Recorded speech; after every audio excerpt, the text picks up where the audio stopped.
बिस्मिल्लाहिर्रहमानिर्रहीम अस्सलाम वालेकुम। हम बात करने जा रहे हैं वैक्यूल के हवाले से। याद होगा आप लोगों को, हम डिस्कस कर रहे थे लाइसोसोम के अंदर। तो मैंने बताया था कि एनिमल सेल में लाइसोसोम पाए जाते हैं, बट प्लांट सेल में वैक्यूल होते हैं और वैक्यूल में ही डाइजेस्टिव एंजाइम्स पाए जाते हैं।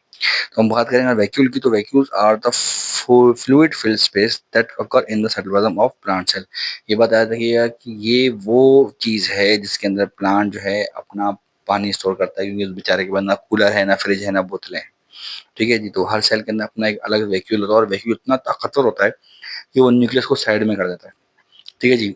और आपको पता है इसमें पानी भरा होता है, तो पानी का क्वेश्चन कौन करता है? आपकी सेल वॉल करती है, ताकि जो आपका सेल है वो ब्रस्ट ना हो जाए। ठीक है जी। बट आर वेरी स्मॉल और completely absent in the animal. Animal में बहुत छोटे होते हैं, यहाँ पे होते ही नहीं, और सच बताओ तो होते ही नहीं है। ठीक है जी। Plant cell generally have one large vacuole that may take up most of the cell's volume in mature cell। मैं बता चुका हूँ इस बारे में आपको कि selectively permeable boundary. Selectively permeable boundary क्या होती है?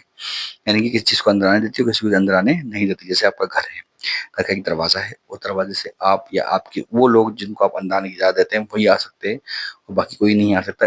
इसको हम कहते हैं सिलेक्टिवली परमिएबल। ठीक है जी। तो वॉक्स का नाम क्या है? बाउंड्री का उसका नाम है टोनोप्लास्ट। ठीक है, जिसने जिसने पूरे के पूरे वैक्यूल को सराउंड किया हुआ है। अब वैक्यूल जो है वो उसके पास सेल शेप होता है। सेल शेप को इस बार समझें कि आपने एक शरबत लिया, शरबत में नमक डाला, चीनी डाली, मुख्तलिफ किस्म के मिनरल्स डाले, ठीक है, और मुख्तलिफ किस्म की जो है ना नींबू निचोड़ा, और उसको फिर आपने हिला दिया, तो क्या बन गया? शरबत बन गया, बड़ा ज़बरदस्त।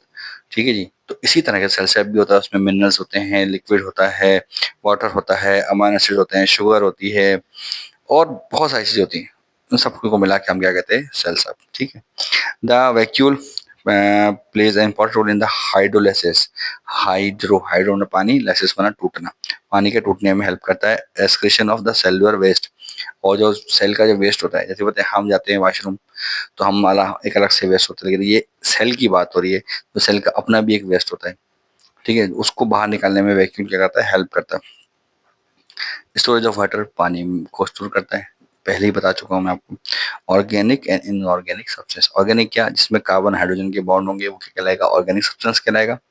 डायरेक्ट बॉन्ड होंगे वो ऑर्गेनिक कहलाएगा, और जिसमें नहीं होंगे वो इनऑर्गेनिक कहलाएगा। ठीक है जी। चलें जी, इसके बाद क्या है हमारे पास?